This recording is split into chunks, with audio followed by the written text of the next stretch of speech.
kurban tabii yükümlülüğünü ibadet için maliyet gerekiyor, mali bir durum gerekiyor. Mali yükümlülüğü taşıyan kişi ne yapabilir? Kurban keser. Keseceği kurbanı tek başına küçükbaş hayvan kesebileceği gibi bir büyükbaş hayvana da ne yapabilir? Ortak olarak, hisse olarak girebilir. Yani buradaki amaç nedir? Niyeti ne olacak meselesine geldik ya. Niyeti nedir? İşte üzerindeki vacip olan veya yükümlü olduğu kurbanı kesmektir Allah rızası için. Niyet budur zaten. Bunu illa ne diyeyim şifai olarak şu sözcüklerle söylemesi gerekmez. Niyetin yeri de nedir? Kalptir. Evet. Peki o kalbinden geçirdiği o ne diyeyim rızayı bari için yaptığı o fedakarlığı diliyle de seslendirmesi de nedir? Müstahaptır, güzel bir davranıştır. Yani ben Allah rızası için üzerime vacip olan neyini kesmek?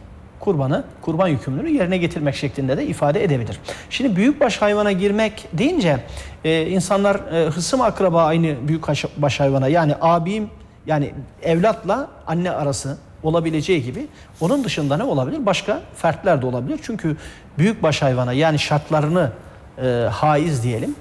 Yani kurban kesmeye için gerekli olan özellikleri taşıyan hayvana bir kişiden 7 kişiye kadar ne olabilir? Hisse girebilir ama hepsinin amacı ne olmalı burada? İbadet amacı olmalı. Bu amaçla, bu ibadet amacı derken insanlar kurbandan başka bir ibadet mi olabilir? Şunu kastediyorum. Mesela hissedarların birçoğu işte ben 2 hisse girdim efendim. Birisi kurban bayramında kesilecek kurban, bir de adağım vardı. Veya bir de işte efendim şükür kurbanım vardı. Veya ondan sonra ne diyeyim akikam vardı gibi ne olabilir? Hepsindeki amaç nedir? İbadettir.